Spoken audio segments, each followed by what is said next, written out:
Boy, that sun is bright, but it's good, isn't it? Good to see it again. Good morning, family. Good morning. How's everybody today? Good? Yeah. Break out those barbecue grills today, because I think spring is finally here.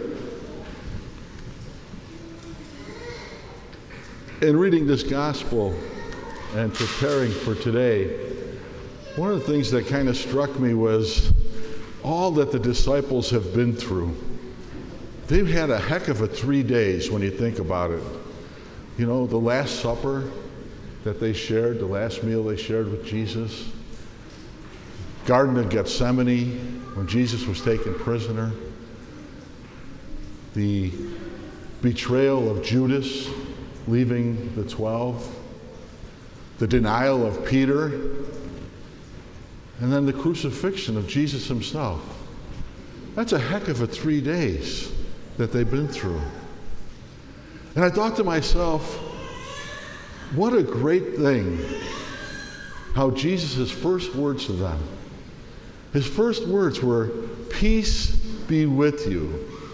And at that particular time, in that particular room where those disciples were, that had to be a great message, because they had all these feelings churning and going on. They were worried about maybe they were going to be the next ones crucified. And Jesus stands before them and says, "Peace be with you."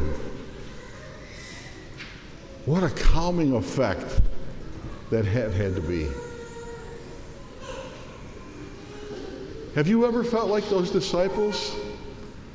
Maybe you're going through some type of traumatic experience now. Maybe you're weighed down by a sin that you may have confessed, but it's still on your mind and it's weighing you down. Maybe there's some tragedy going on in your life or in your children's life.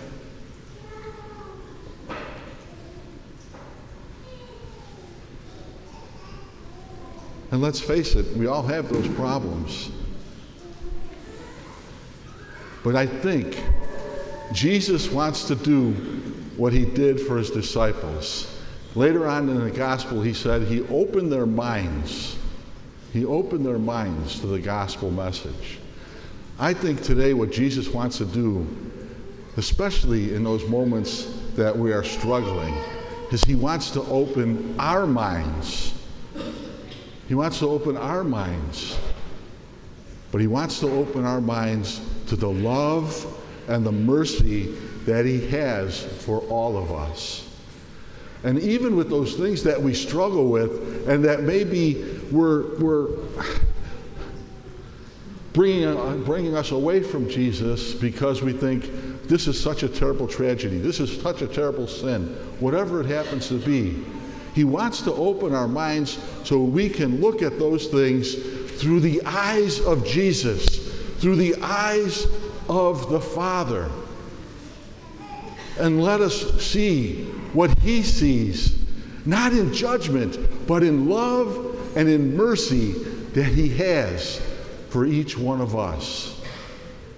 My challenge for you this week is take some time, quiet your hearts, and let Jesus open your mind to the love and the mercy he has for us. Peace be with you.